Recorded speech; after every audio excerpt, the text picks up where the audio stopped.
They they go to Jamaica, set up their own practices, and it's just for the love of money. It's not because they like Jamaican people or genuinely want to help Jamaican people.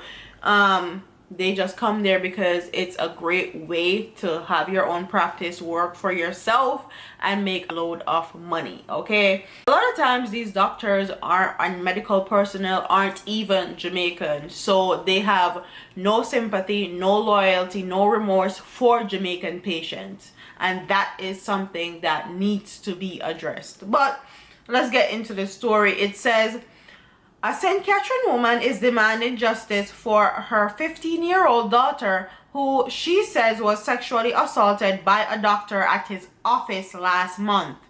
The mother is also disgruntled with the pace of the investigation so far and is pressing for more work to be done by the cops. The incident allegedly occurred on August 27. The Weekend Star was informed that about 9:45 p.m. the girl was taken to the doctor for a medical procedure. The doctor allegedly sexually assaulted her inside his office. The mother said that she reported the matter to the police later that night. After that, the teenager was taken to Spanish Town Hospital for a medical examination. A rape kit was done and an investigation was launched. What type of procedure is your daughter going to be doing at 9:45 p.m. at a doctor's office? If you're gonna do like a real life-threatening surgery, you're going to have to go to a hospital, and I'm assuming or theorizing that this is a private doctor's office, and that's why they're doing the 9:45 p.m. medical procedure. So anyways, we went back to the police station and statements were recorded, and we were told that he would be arrested the following day. We have yet to see anything. The mother said, I have to report the matter to the Inspector of Constabulary as I wasn't pleased with the investigation by the Center for the Investigation of Sexual Offenses and Child Abuse. The disgruntled mother said that the incident has affected her daughter badly, resulting in her needing counseling. The mother is adamant that the doctor needs to be arrested. I am not satisfied with how the police are working the case, as I was told that he would have been held already and he is still working, she said. When the Weekend Star contacted the police station, they confirmed receiving a report and said that the matter is under investigation. Our queries were directed to the superintendent in charge. Several calls to the number given for him rang without an answer. Them investigators there tell me to come back there again, but I am fed up, the mother said. And quite honestly, when people report these cases to the JCF, they always drag their feet, and that's why a lot of times Jamaican people do not go to the JCF.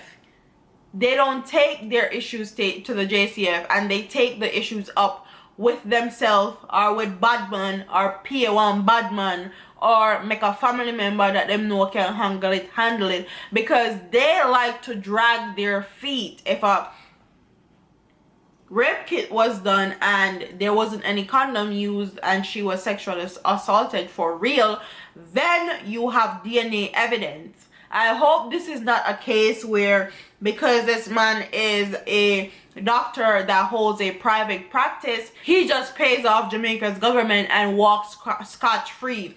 It's just like that Chinese woman from a few years ago that boxed up that little girl that because she thought she was stealing, and she paid off the family a certain amount of money and she went scotch-free, or he went, I don't remember if it's she or he, and he went scotch-free, and Mr. Vegas buy out the argument and all of that. I hope that this is not one of those cases, because I'm tired of women in Jamaica speaking up and speaking out about rape, and they are not treated fairly. This is the same thing that happened to the Edna Manley School of Dance when that teacher was reportedly assaulting students, and the students reported it to the school principal and the disciplinarians there, and they did nothing. This man also went scot-free. He resigned from his position at the school and went about his business scot-free. These students have not even gotten justice.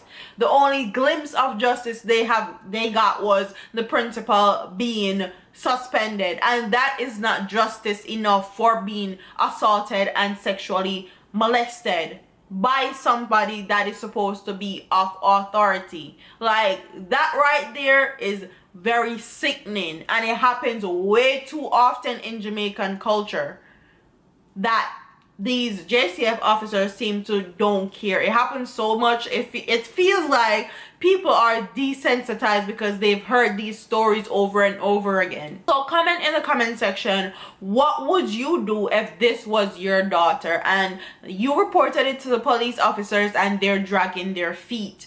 Would you take matters into your own hand? Would you blackmail this doctor that assaulted your daughter? Would you allow the police to do their investigation in peace and just let it be? What are your thoughts on these Edna Manley School of Dance teacher that was able to resign and not be fired from his position, and he was accused of sexually assaulting multiple students over years? What are your thoughts on that? And have you seen anybody talked about it in the media? No one talk about it in the media. Okay, that to show you how them not here. What are your thoughts on women consistently in our culture being put down and demeaned when they report these cases? Do you think that's why a lot of women don't report sexually assault to Jamaica Constabulary Force, or do you think it's because of shame? Like, comment, share, and subscribe. Leave your comments in the comment section below, and I'll see you in the next one. Deuces.